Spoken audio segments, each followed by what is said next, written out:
ನಮಸ್ಕಾರ. International energy agency Ukraine ಮತ್ತು Russia ನಡುವಿನ ಯುದ್ಧದ ಸಂದರ್ಭದಲ್ಲಿ ಎದುರಾಗ್ತಾ ಇರತಕ್ಕಂಥ ಆಯಿಲ್ ಕ್ರೈಸಿಸನ್ನು ಅರ್ಥ ಮಾಡಿಕೊಂಡು ಮತ್ತು ನಾನಾ ಕಾರಣಗಳಿಂದ ಭವಿಷ್ಯದಲ್ಲಿ ಇಂಧನ ಕೊರತೆ ಅನ್ನುವಂಥದ್ದು ದೊಡ್ಡ ಸಮಸ್ಯೆ ಆಗ್ಬೋದು ಅನ್ನುವಂಥ ದೃಷ್ಟಿಯಲ್ಲಿ ಒಂದು ವಿಶೇಷವಾದಂಥ ಸೂಚನೆ ಮತ್ತು ಮಾಹಿತಿಯನ್ನು ಕೊಟ್ಟಿದೆ. ಅದರ ಪ್ರಕಾರ ಇಡೀ ವಿಶ್ವ ಅಂದರೆ ನಾವೆಲ್ಲರೂ ಕೂಡ ವಿಶೇಷವಾಗಿ ಮುಂದುವರಿದ ದೇಶಗಳು ಮನಸ್ಸು ಮಾಡಿದರೆ ಕೇವಲ ಒಂದು ದಿನದಲ್ಲಿ ಸುಮಾರು 2.7 ಮಿಲಿಯನ್ ಬ್ಯಾರೆಲ್ನಷ್ಟು ಆಯಿಲನ್ನು ಸೇವ್ ಮಾಡ್ಬೋದು. ಅದು ಪೋಲಾಗದಂತೆ, ಅದನ್ನು ಯೂಸ್ ಮಾಡದಂತೆ ಉಳಿಸಿಕೊಂಡು ಬಹುಶಃ ಅದು ಭವಿಷ್ಯದ ಸಾಧ್ಯತೆಗೆ ಮತ್ತು ಈ ಇಂಧನದಿಂದ ಆಗಬಹುದಾದಂಥ ಪರಿಸರ ಮಾಲಿನ್ಯವನ್ನು ಕೂಡ ತಡೆಗಟ್ಟುವ ನಿಟ್ಟಿನಲ್ಲಿ ಭಾಳ ಪ್ರಮುಖವಾದಂಥ ಹೆಜ್ಜೆಯನ್ನು ಇಡಲಿಕ್ಕೆ ಸಾಧ್ಯ ಆಗಲಿದೆ. ನಮಗೆಲ್ಲ ಅಚ್ಚರಿ ಅನ್ನಿಸ್ಬೋದು, ಏನಪ್ಪ ಒಂದು ದಿನ ಕೆಲವು ಸ್ಟೆಪ್ಸ್ಗಳನ್ನು ಫಾಲೋ ಮಾಡಿಬಿಟ್ರೆ ಸುಮಾರು 2.7 ಮಿಲಿಯನ್ ಬ್ಯಾರೆಲ್ನಷ್ಟು, ಅಂದರೆ ಒಂದು ಬ್ಯಾರೆಲ್ ಅಂತ ಹೇಳಿದರೆ ಭಾರತದ ಲೆಕ್ಕಾಚಾರದಲ್ಲಿ ಸುಮಾರು 149 ಲೀಟರ್ಗಳಾಗತ್ತೆ. 2.7 ಮಿಲಿಯನ್ ಬ್ಯಾರೆಲ್ಸ್ ಅಂತ ಹೇಳಿದ್ರೆ ಹೆಚ್ಚು ಕಡಿಮೆ 43ರಿಂದ 44 ಕೋಟಿ ಲೀಟರ್ಗಳಷ್ಟು ದಿವಸಕ್ಕೆ ಆಯಿಲನ್ನು ಸೇವ್ ಮಾಡಲಿಕ್ಕೆ ಸಾಧ್ಯ ಆಗುತ್ತೆ. ಇಂಥದ್ದು ನಮ್ಮ ದೇಶದಂಥ ಅಥವಾ ಯಾವುದೇ ಒಂದು ಅಭಿವೃದ್ಧಿ ಹೊಂದುತ್ತಿರುವಂಥ ದೇಶಕ್ಕೆ ಈ ಯಾವುದೋ ನೇರವಾಗಿ ಆಯಿಲನ್ನು ಪ್ರೊಡ್ಯೂಸ್ ಮಾಡಲ್ಲ, ಅದೆಲ್ಲವೂ ಕೂಡ ಬೇರೆ ಬೇರೆ ದೇಶಗಳ ಮೇಲೆ ಆಯಿಲ್ ಡಿಪೆಂಡೆನ್ಸಿಯನ್ನು ಹೊಂದಿರ್ತವೆ. ಅಂಥ ದೇಶಕ್ಕೆ ಇಂಪೋರ್ಟ್ ಬಿಲ್ಲನ್ನು ಕಡಿಮೆ ಮಾಡಲಿಕ್ಕೆ, ದೇಶದ ಸಾಲವನ್ನು ತಗ್ಗಿಸಲಿಕ್ಕೆ ಮತ್ತು ಬೇರೆ ಬೇರೆ ಆ್ಯಕ್ಟಿವಿಟಿಗಳಿಗೆ ಇಂಬು ಕೊಡಲಿಕ್ಕೆ ಇಂಥ ನಡೆಗಳು ಖಂಡಿತವಾಗಿಯೂ ಸಹಾಯ ಆಗುತ್ತೆ. ಹಾಗಾದರೆ ಏನು ಈ 10 ನಡೆಗಳನ್ನು ಹೇಳ್ತಾ ಹೋಗ್ತಾ ಇದ್ದಾರೆ, ಒಮ್ಮೆ ಗಮನಿಸ್ತಾ ಬರೋಣ.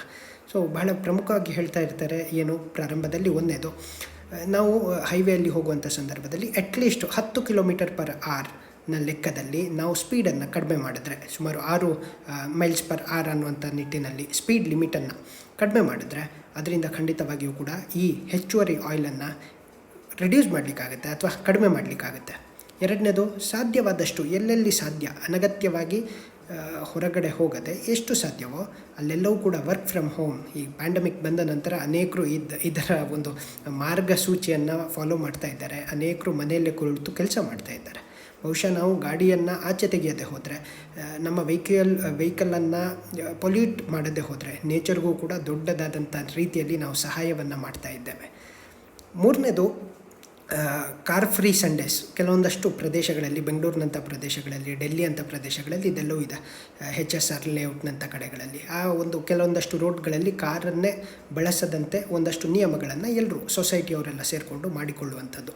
ಅದರಿಂದ ಪೊಲ್ಯೂಷನ್ ಅನ್ನುವಂಥದ್ದು ಕಡಿಮೆ ಆಗುತ್ತೆ ಮತ್ತು ಈ ಆಲ್ಟರ್ನೇಟಿವ್ ಆದಂಥ ಬೇರೆ ಬೇರೆ ವೆಹಿಕಲ್ಸ್ಗಳ ಮಹತ್ವ ಮತ್ತು ಅದರ ಬಳಕೆಗೆ ಒಂದು ಒತ್ತನ್ನು ಕೊಟ್ಟಾಗುತ್ತೆ. ನಾಲ್ಕನೇದು, making use of public transport system. ಇವತ್ತು ಮೆಟ್ರೋ ಅನ್ನುವಂಥದ್ದು ಅಥವಾ ಬಸ್ಸುಗಳು ಅನ್ನುವಂಥದ್ದು, ಎಲೆಕ್ಟ್ರಿಕ್ ಬಸ್ಸುಗಳು ಬರ್ತಾ ಇದೆ. ಇವೆಲ್ಲದರ ಸಾಧ್ಯತೆ ಏನಾಗ್ತಾ ಇದೆ ಅಂತ ಹೇಳಿದರೆ, ಒಂದು, ಟ್ರಾಫಿಕ್ ಕಂಜೆಷನನ್ನು ಕಡಿಮೆ ಮಾಡ್ಬೋದು. 2, ಬಟ್ ನ್ಯಾಚುರಲಿ ಆಯಿಲ್ ಅನ್ನುವಂಥದ್ರ ಕನ್ಸಂಪ್ಷನನ್ನು ಕಡಿಮೆ ಮಾಡ್ತಾ ಹೋಗ್ಬೋದು. ಇನ್ನೊಂದು ಪ್ರಮುಖವಾಗಿ ನೋಡಬೇಕು ಏನು ಅಂತ ಹೇಳಿದ್ರೆ, ಆಲ್ಟರ್ನೇಟಿಂಗ್ ಪ್ರೈವೇಟ್ ಕಾರ್ಸ್ ಅಂಥೇಳಿ. ನಮಗೆಲ್ಲ ಗೊತ್ತು, ಡೆಲ್ಲಿಯಲ್ಲಿ ಆಡ್ ಈವನ್ ರೂಲ್ಸನ್ನು ನಾವು ನೋಡೇ ಬಿಟ್ಟಿರ್ತೇವೆ. ಒಂದು ದಿನ ಒಂದು ಸಂಖ್ಯೆಯ ಕಾರುಗಳು ಓಡಾಡಬೇಕು, ಮತ್ತೊಂದು ಸಂಖ್ಯೆಯ ಕಾರುಗಳು ಆ ದಿನ ಓಡಾಡುವ ಹಾಗಿಲ್ಲ ಅನ್ನುವಂಥದ್ದು. ಆ ನಿಟ್ಟಿನಲ್ಲಿ ಅನಗತ್ಯವಾಗಿ ಯಾರೆಲ್ಲರೂ ಕೂಡ ಕಾರನ್ನು ಬಳಕೆ ಮಾಡುವಂಥ ಒಂದು ಸಾಧ್ಯತೆ ಇರುತ್ತೆ. ಕಾರ್ನಲ್ಲೇ ಹೋಗಬೇಕು ಅನ್ನುವಂಥದ್ದು ಇರುತ್ತೆ. ಅನಿವಾರ್ಯತೆಯನ್ನು ಹೊರತುಪಡಿಸಿ ಅಗತ್ಯತೆಯನ್ನು ತಗ್ಗಿಸಬಹುದು ಅನ್ನುವಂಥ ಒಂದು ಆಲೋಚನೆ. ಇನ್ನು ಹೈ ಸ್ಪೀಡ್ ಮತ್ತು ನೈಟ್ ಟ್ರೈನ್ಸ್ಗಳನ್ನು ಬಳಸುವಂಥದ್ದು instead of planes wherever the possible. ನಿಮಗೆಲ್ಲ ಗೊತ್ತು, ಪ್ಲೇನ್ ಅನ್ನುವಂಥದ್ದು ಬಳಸುವಂಥ ಇಂಧನದಲ್ಲಿ ಹೆಚ್ಚುವರಿ ಅಂದರೆ ಶಕ್ತಿ ಅನ್ನುವಂಥದ್ದು ಹೆಚ್ಚು ವ್ಯಯ ಆಗುತ್ತೆ, ಯಾಕಂದರೆ it has to fly. So ಆ ಕಾರಣದಿಂದ ನಿಮಗೆ ಟ್ರೈನ್ಗಳನ್ನೆಲ್ಲ ಬಳಸಲಿಕ್ಕೆ ಸಾಧ್ಯ ಆದರೆ, ಮತ್ತು it's a public transport system, ಆ ಕಾರಣದಿಂದ ಇದು ಸಾಧ್ಯ ಆಗ್ಬೋದು ಮತ್ತು ಖಂಡಿತವಾಗಿಯೂ ಆಯಿಲ್ ಕನ್ಸಂಪ್ಷನ್ ಕಡಿಮೆ ಆಗುತ್ತೆ ಅಂಥೇಳಿ. Avoiding business air travel where the alternative options exist such as economy travel or video conferencing. Pandemic ಬಂದಮೇಲೆ ನಮ್ಮ ವಿಡಿಯೋ ಕಾನ್ಫರೆನ್ಸಿಂಗು, ಈ ವಿಡಿಯೋ ಮೀಟಿಂಗ್ಗಳ ಬಗ್ಗೆ ಸಾಕಷ್ಟು ಮಹತ್ವ ಬೆಳೀತಾ ಇದೆ. ಆದರೆ ಅವರು ಹೇಳುವಂಥದ್ದು ಏನು, ಬಿಸ್ನೆಸ್ ಕಾರಣದಿಂದ, ಅಂದರೆ ಈ ನೀವು ಚಾರ್ಟರ್ ಪ್ಲೇನ್ಸನ್ನು ಬುಕ್ ಮಾಡುವಂಥದ್ದು, ಚುನಾವಣಾ ರ್ಯಾಲಿಗಳಿಗೆ ತಮ್ಮದೇ ಫ್ಲೈಟ್ಸ್ಗಳನ್ನು ಬುಕ್ ಮಾಡಿ ಹೋಗುವಂಥದ್ದು, ಇದನ್ನು ಸಾಧ್ಯವಾದಷ್ಟು ತಗ್ಗಿಸೋದ್ರಿಂದ ಏನಾಗುತ್ತೆ, ನೀವು ಪಬ್ಲಿಕ್ ಟ್ರಾನ್ಸ್ಪೋರ್ಟ್ ಸಿಸ್ಟಮ್ ಅಂದರೆ ರೆಗ್ಯುಲರ್ ಆಗಿ ಹೋಗುವಂಥ ಎಕನಾಮಿಕ್ ಕ್ಲಾಸಲ್ಲಿ ಹೋಗುವ ರೀತಿಯಲ್ಲಿ ಆದರೆ ಕ್ವೈಟ್ ನ್ಯಾಚುರಲಿ ಆಯಿಲ್ ಕನ್ಸಂಪ್ಷನ್ ಅನ್ನುವಂಥದ್ದು ಕಂಟ್ರೋಲಲ್ಲಿರುತ್ತೆ.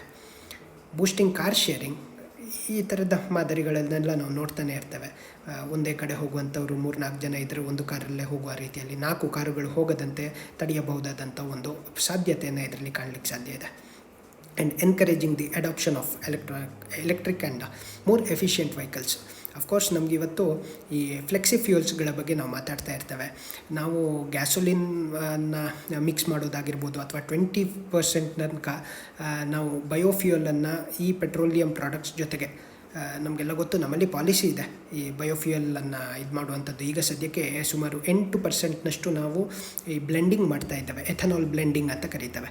ಈ ಎಥನಾಲನ್ನು ಅಗೇನ್ ನಾವು ಪರಿಸರದಿಂದಲೇ ಪಡೆಯುವಂಥ, ಹೇಗೆ ಪ್ರಾರಂಭಿಕ ಹಂತದಲ್ಲಿ ಫಸ್ಟ್ ಜನ್ರೇಷನ್ ಆಫ್ ಎಥನಾಲ್ ಎಲ್ಲಿಂದ ಪಡಿತಾ ಇದ್ವಿ? ಫುಡ್ ಕ್ರಾಪ್ಸಿಂದ. ಎರಡನೇದು ಫುಡ್ ರೆಸಿಡ್ಯೂಯಿಂದ. ಮೂರನೇ ಜನ್ರೇಷನಲ್ಲಿ ಈಗ ಏನು ಹೇಳ್ತಾ ಇದ್ದೇವೆ ಅಂತ ಹೇಳಿದ್ರೆ ಆಲ್ಗೆ ಆಗಿರ್ಬೋದು ಅಥವಾ ಫುಡ್ ವೇಸ್ಟ್ ಆಗಿರ್ಬೋದು, ಈ ರೀತಿಯ ಸಾಧ್ಯತೆಗಳು. ಸೊ ದ್ಯಾಟ್ ನಮ್ಮ ಫುಡ್ ಸೆಕ್ಯೂರಿಟಿಗೆ ಹಾನಿಯಾಗದಂತೆ ಇವುಗಳನ್ನು ಪ್ರೊಡಕ್ಷನ್ ಆಗ್ತಾ ಇದೆ. ಹೀಗೆ ಪ್ರೊಡಕ್ಷನ್ ಆಗೋದ್ರಿಂದ ರೈತನಿಗೂ ಲಾಭ ಮತ್ತು ಫಾಸಿಲ್ ಫ್ಯೂಯಲ್ನ ಕನ್ಸಂಪ್ಷನ್ ಕಡಿಮೆ ಆಗ್ತಾ ಹೋಗುತ್ತೆ. ಇದರಿಂದ ನೇಚರ್ಗೂ ಉಪಯೋಗ ಆಗುತ್ತೆ, ನಮ್ಮ ಇಂಪೋರ್ಟ್ ಬಿಲ್ ಕೂಡ ಕಡಿಮೆ ಆಗುತ್ತೆ. ಈ ಸರಳ ಸಂಗತಿಯನ್ನು ನಾವು ಅರ್ಥ ಮಾಡಿಕೊಂಡ್ರೆ, ಸರಳ ಹೆಜ್ಜೆಗಳನ್ನು ಸರಳ ಸಂಗತಿಗಳ ಮೂಲಕನೇ ನಮ್ಮ ನೇಚರನ್ನು ನಾವು ಪ್ರೊಟೆಕ್ಟ್ ಮಾಡಲಿಕ್ಕೆ ಸಾಧ್ಯ ಆಗುತ್ತೆ, ನಮ್ಮ ಬದುಕನ್ನು ಸುಂದರಗೊಳಿಸ್ಲಿಕ್ಕೆ ಸಾಧ್ಯ ಆಗುತ್ತೆ. ಯಾಕೆ ಈ ಮಾತುಗಳು ಮತ್ತೆ ಮತ್ತೆ ಬರುತ್ತೆ? ಯಾವುದೋ ಒಂದು ಯುದ್ಧ ಆಗುತ್ತೆ, ಮತ್ತೊಂದು ರಾಷ್ಟ್ರದಲ್ಲಿ ಅದಕ್ಕೆ ಡಿಪೆಂಡೆಂಟ್ ಆಗಿರ್ತಕ್ಕಂಥದ್ದು ಯಾವುದೋ ಮೂಲೆ, ಜಾಗತೀಕರಣದ ಸಂದರ್ಭ, ಯಾವುದೋ ಮೂಲೆಯಲ್ಲಿ ಯುದ್ಧ. ಭಾರತದಲ್ಲಿ ಅದರ ಪರಿಣಾಮಗಳು, ಒಂದು ಆಯಿಲ್ ಪ್ರೈಸ್ ಜಾಸ್ತಿ ಆದರೆ ಟ್ರಾನ್ಸಿಸ್ಟು ಅಥವಾ ನಿಮಗೆ ಕಾರ್ಗೋ ಅನ್ನುವಂಥದ್ದು ಜಾಸ್ತಿ ಆಗುತ್ತೆ ರೇಟು.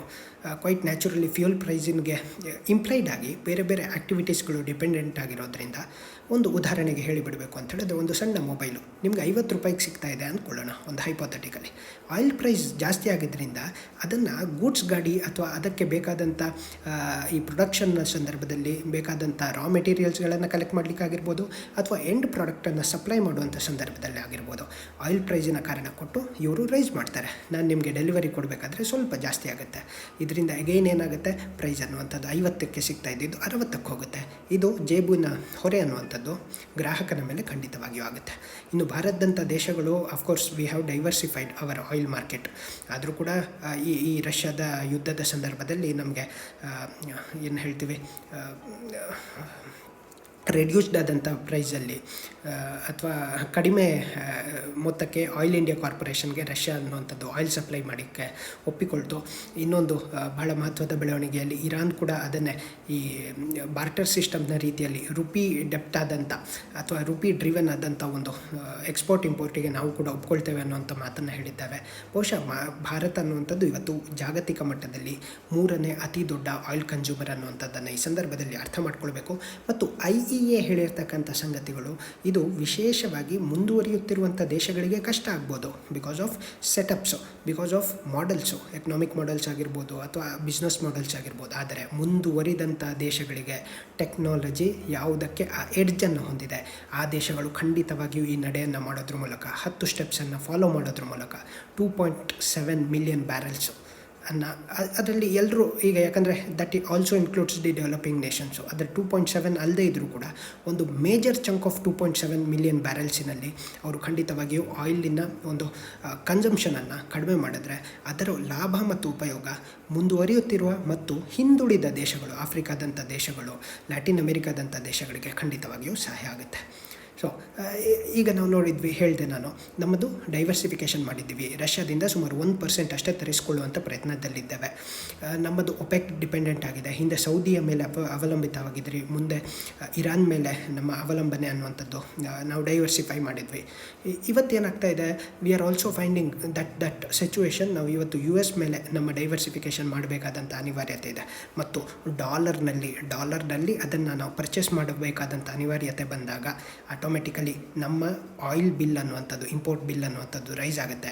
ಇದರ ಪರಿಣಾಮ ನೇರವಾಗಿ ಗ್ರಾಹಕರ ಮೇಲೆ ನಾವೇ ತೆರಬೇಕು ಮತ್ತು ಇದರಿಂದ ದೇಶದ ಸಾಲ ಅನ್ನುವಂಥದ್ದು ಹೆಚ್ಚಾಗುವಂಥ ಸಂದರ್ಭ ಇರುತ್ತೆ. ನಿಮಗೆ ಗೊತ್ತು, ಈ ಯುದ್ಧ ಬ್ರೇಕೌಟ್ ಆದ ಮೇಲೆ ಭಾರತ ಮತ್ತು ಅಮೇರಿಕ ರುಪಿ ಡಾಲರ್, ಭಾರತದ ರುಪಿ ಅನ್ನುವಂಥದ್ದು ಎಷ್ಟರ ಮಟ್ಟಿಗೆ ಡಿಪ್ರಿಸಿಯೇಷನ್ ಆಯಿತು, ಅದರ ಕಾರಣದಿಂದ ನಮ್ಮದು $1 ಇವಾಗ 77 ರೂಪಾಯಿಗಿಂತಲೂ ಕೂಡ ಅಧಿಕ ಮೊತ್ತದ ಒಂದು ರೂಪಾಯಿಯನ್ನು ತೆರಬೇಕಾದಂಥ ಅನಿವಾರ್ಯತೆಯಲ್ಲಿ ನಾವಿದ್ದೇವೆ. ಮುಂದಿನ ದಿನಗಳಲ್ಲಿ ಇದು ಯುದ್ಧ ಹೀಗೆ ಮುಂದುವರೆದ್ರೆ, ಗ್ಲೋಬಲ್ ಎಕಾನಮಿ ಅನ್ನುವಂಥದ್ದು ಹೀಗೆ ಶ್ರಿಂಕ್ ಆದರೆ, ಇಲ್ಲಿ ಹಾಕಿರ್ತಕ್ಕಂಥ ಇನ್ವೆಸ್ಟ್ಮೆಂಟುಗಳು, ನಾವು ಫಾರಿನ್ ಪೋರ್ಟ್ಫೋಲಿಯೋ ಇನ್ವೆಸ್ಟ್ಮೆಂಟ್ ಅಂತ ಏನು ಕರೀತೇವೆ, ಇನ್ಸ್ಟಿಟ್ಯೂಷನಲ್ ಇನ್ವೆಸ್ಟ್ಮೆಂಟ್ ಅಂತ ಏನು ಕರೀತೇವೆ, ಇದು ಸ್ಕ್ವೀಸ್ ಔಟ್ ಆಗಿ ಮತ್ತು ಫೆಡ್ ರೇಟ್ ಜಾಸ್ತಿ ಆದರೆ ಇಲ್ಲಿಂದ ಎಲ್ಲ ಇನ್ವೆಸ್ಟ್ಮೆಂಟ್ ಆಚೆ ತಗೊಂಡೋದ್ರೆ ಮತ್ತಷ್ಟು ರುಪಿ ಡಿವ್ಯಾಲ್ಯೂ ಆಗುವಂಥ ಡಿಪ್ರಿಷಿಯೇಟ್ ಆಗುವಂಥ ಸಾಧ್ಯತೆ ಇರುತ್ತೆ.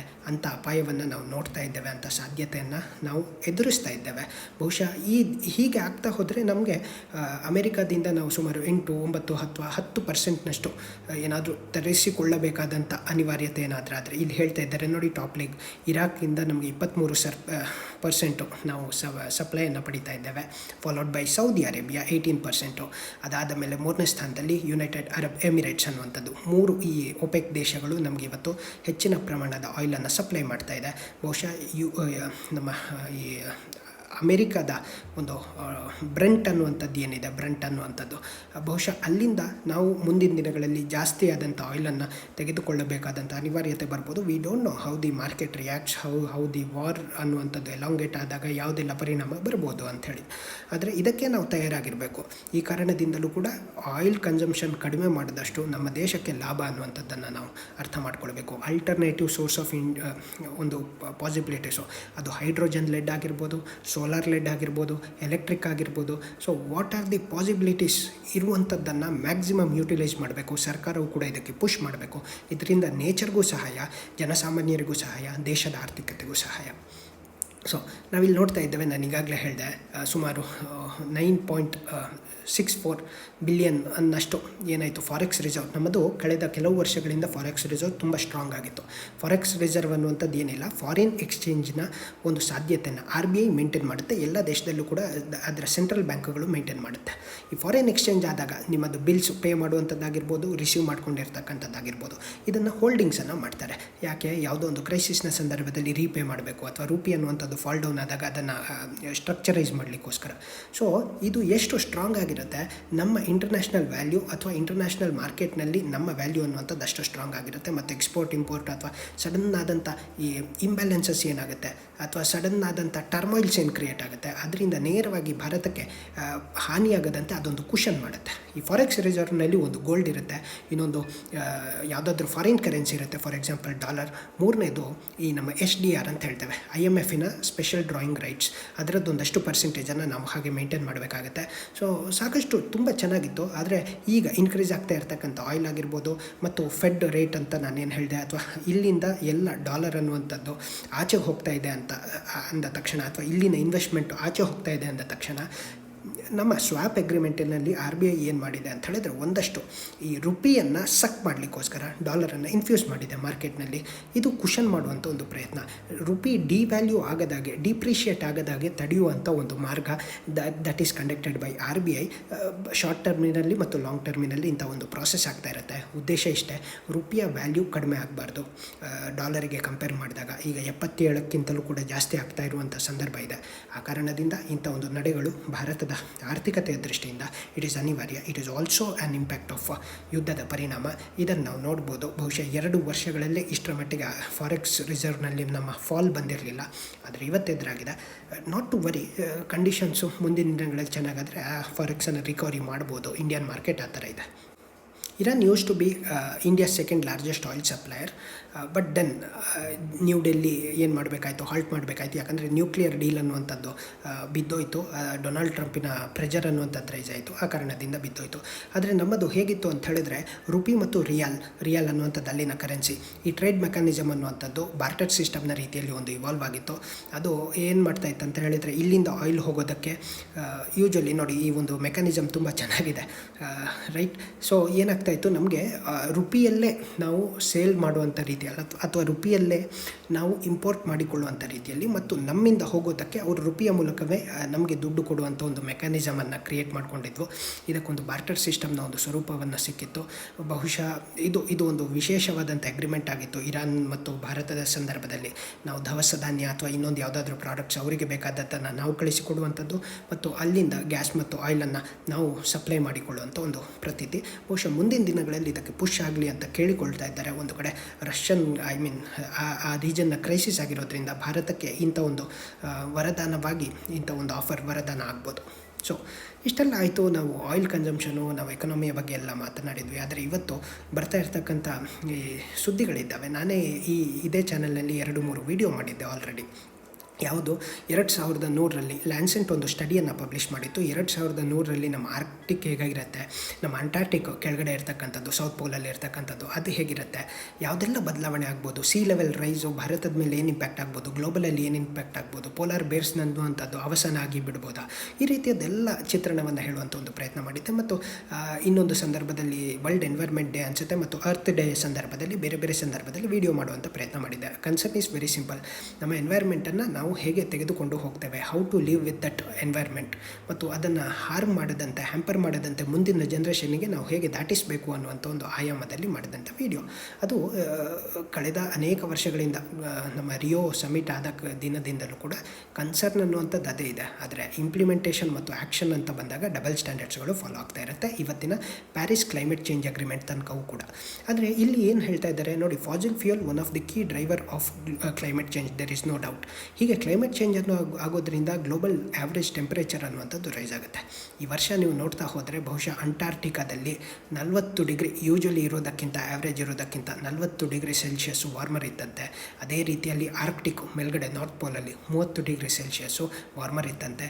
ಇದರಿಂದ ಸಾಕಷ್ಟು ಶ್ರಿಂಕೇಜ್, ಯಾವುದು ಈ ಐಸ್, ನೀವು ಏನನ್ನು ನೋಡ್ತೀವಿ ಈ ಪಿಕ್ಚರ್ನಲ್ಲಿ, ಆ ಐಸ್ ಪ್ರಮಾಣ ದಪ್ಪ ಅನ್ನುವಂಥದ್ದು ಶ್ರಿಂಕ್ ಆಗ್ತಾ ಹೋಯಿತು, ಕಡಿಮೆ ಆಗ್ತಾ ಹೋಯಿತು.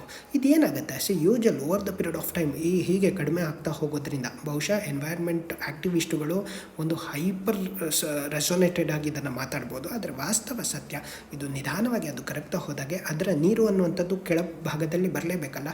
ವಾರ್ಮ್ ಆಗ್ತಾ ಇದ್ದಾಗೆ ನೀವು ಆ ಪ್ರದೇಶ ಐಸ್ ಕ್ಯಾಪ್ಸ್ಗಳು ಸಾಗರಕ್ಕೆ ರಿಲೀಸ್ ಆಗ್ತಾ ಇದ್ದಾಗೆ ಸಾಗರದ ಪ್ರಮಾಣ ನಿಧಾನವಾಗಿ ರೈಸ್ ಆಗಲೇಬೇಕು. ಸಣ್ಣ ಸಣ್ಣ ಪ್ರದೇಶದಲ್ಲಿರ್ತಕ್ಕಂಥವ್ರು ಇವತ್ತು ಇಂಡೋನೇಷ್ಯಾದ ರಾಜಧಾನಿ ಯಾಕೆ ಬದಲಾಗ್ತಾ ಇದೆ, ಅಥವಾ ಮಾಲ್ಡೀವ್ಸ್ನಂಥ ಪ್ರದೇಶಗಳು ಮುಳುಗಿ ಹೋಗುವಂಥ ಸಾಧ್ಯತೆ ಇರುತ್ತೆ, ಎಷ್ಟೋ ಖಂಡಗಳು ಮುಳುಗಿ ಹೋಗುವಂಥ ಸಾಧ್ಯತೆ ಇರುತ್ತೆ. ಈ ಈ ಒಂದು ಅನಿವಾರ್ಯತೆ ಅಥವಾ ಈ ಡೇಂಜರನ್ನು, ಇಂಥ ಸವಾಲನ್ನು ನಾವು ಇವತ್ತು ಅರಿಯದೆ ಹೋದರೆ ಮುಂದಿನ ದಿನಗಳಲ್ಲಿ it will become too dangerous, ಅಥವಾ ಇದನ್ನು ಇರ್ರಿಪ್ಲೇಸಬಲ್ ಮಾಡಿಬಿಡುವಂಥದ್ದು ಕಷ್ಟ ಆಗುತ್ತೆ. ಇಷ್ಟು ವರ್ಷಗಳು ನಾವು ಮಾಡ್ತಾ ಇರ್ತಕ್ಕಂಥದ್ದು, since the days of industrial revolution we were not able to understand the concerns of the nature. Therefore we have endangered the nature itself. ಅದರ ರಿಪಲ್ ಆ್ಯಕ್ಷನ್ಸು, ರಿಪಲ್ ಇಫೆಕ್ಟ್ಸು ಏನಾಗುತ್ತೆ, ನಮ್ಮ ಮೇಲೆ ಅದರ ಪರಿಣಾಮ ಬೀರುತ್ತೆ. ಹಾಗಾಗಿ ಫಾಸಿಲ್ ಫ್ಯೂಯಲ್ ಅನ್ನುವಂಥದ್ದನ್ನು ಕೂಡ ಕನ್ಸ್ಯೂಮ್ ಮಾಡುವುದರಲ್ಲಿ ನಾವು ಒಂದಷ್ಟು ಕಡಿಮೆಯನ್ನು ಗೊಳಿಸೋದ್ರಲ್ಲಿ ಖಂಡಿತವಾಗಿಯೂ ಇದರ ನೇಚರ್ನ ಇಂಟ್ರೆಸ್ಟು ಕೂಡ ಅಡಗಿದೆ ಅನ್ನೋದನ್ನು ಈ ಮೂಲಕ ಅರ್ಥ ಮಾಡಿಕೊಳ್ಳಬೇಕಾದಂಥ ಅನಿವಾರ್ಯತೆ ಇದೆ. ಬಹುಶಃ ಈ ಎಲ್ಲ ಸಂಗತಿಗಳನ್ನು ನಾವು ಇವತ್ತು ಈ ಚರ್ಚೆಯ ಮೂಲಕ ಅರ್ಥ ಮಾಡಿಕೊಳ್ಳುವಂಥ ಪ್ರಯತ್ನ ಮಾಡಿದ್ವಿ.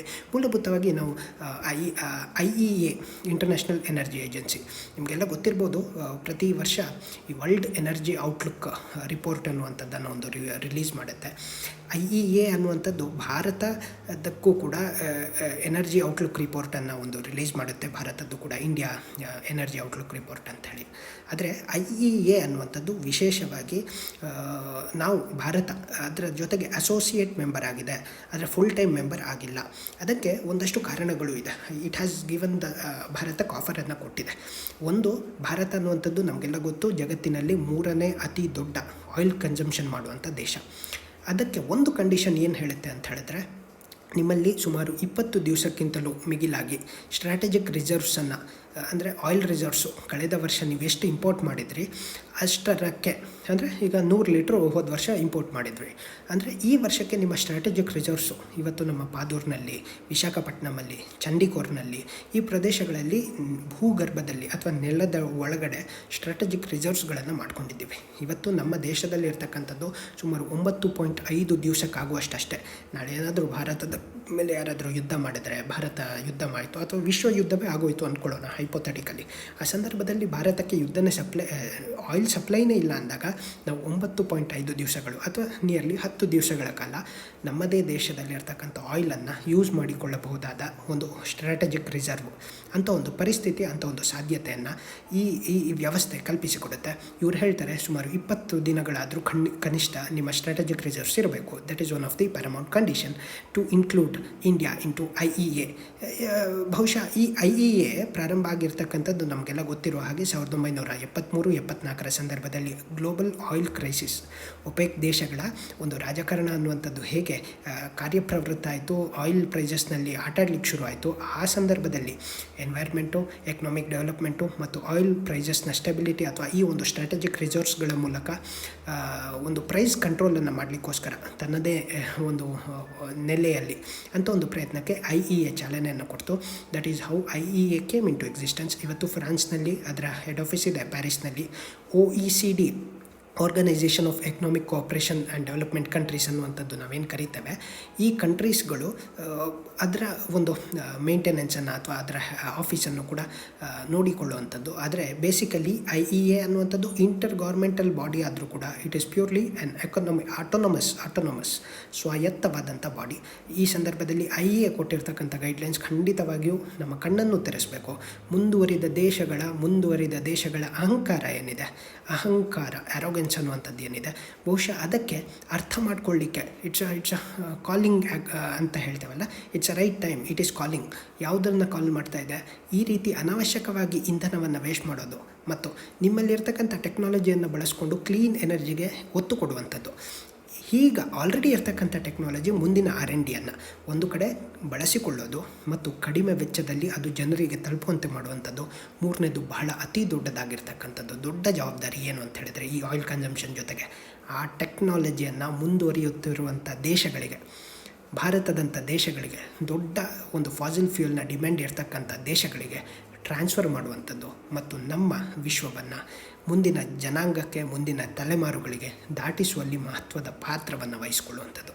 ಕೇವಲ ಯಾವುದೋ ಗ್ಲೋಬಲ್ ಸಮಿಟ್ಸ್ಗಳಲ್ಲಿ ಬಂದು ಕೂತ್ಕೊಂಡು we are here to make a world better place to leave ಅಂತ ಭಾಷಣ ಮಾಡೋದು ಮಾತ್ರ ಅಲ್ಲ, ಅದನ್ನು ಆ್ಯಕ್ಷನ್ ಮತ್ತು ಈ ಮಾತು ಮತ್ತು ಕೃತಿ ಎರಡರಲ್ಲೂ ಕೂಡ ಅದು ಜಾರಿಯಾಗದ ಹೊರತು ಆ ಮಾತುಗಳು ಕೇವಲ ಫ್ಯೂಟೈಲ್ ಆಗಿ ಬಿಡುವಂಥ ಸಾಧ್ಯತೆ ಇರುತ್ತೆ. ಹಾಗಾಗಿ IEA ಕೊಟ್ಟಿರ್ತಕ್ಕಂಥದ್ದು ನಮಗೂ ಕೂಡ ಫಾಲೋ ಮಾಡ್ಬೋದು. ವಿಶೇಷವಾಗಿ ಮುಂದುವರಿದ ದೇಶಗಳಿಗೆ ಎಚ್ಚರಿಕೆಯ ಕರೆಗಂಟೆಯೂ ಹೌದು ಮತ್ತು ನಮಗೆಲ್ಲ ಒಂದು ಲರ್ನಿಂಗು ಈ ಮೂಲಕ ಸಾಧ್ಯ ಆಯಿತು ಅಂತ ಅಂದ್ಕೊಳ್ತೇನೆ. ಇಷ್ಟೊತ್ತು ಚರ್ಚೆಯಲ್ಲಿ ಪಾಲ್ಗೊಂಡಿದ್ದಕ್ಕಾಗಿ ಧನ್ಯವಾದ. ಜೈ ಹಿಂದ್. ಇದು ನಿಮ್ಮ ಶ್ರೇಯಾಂಕ ಹೆಸರನ್ನಡೆ. Thank you.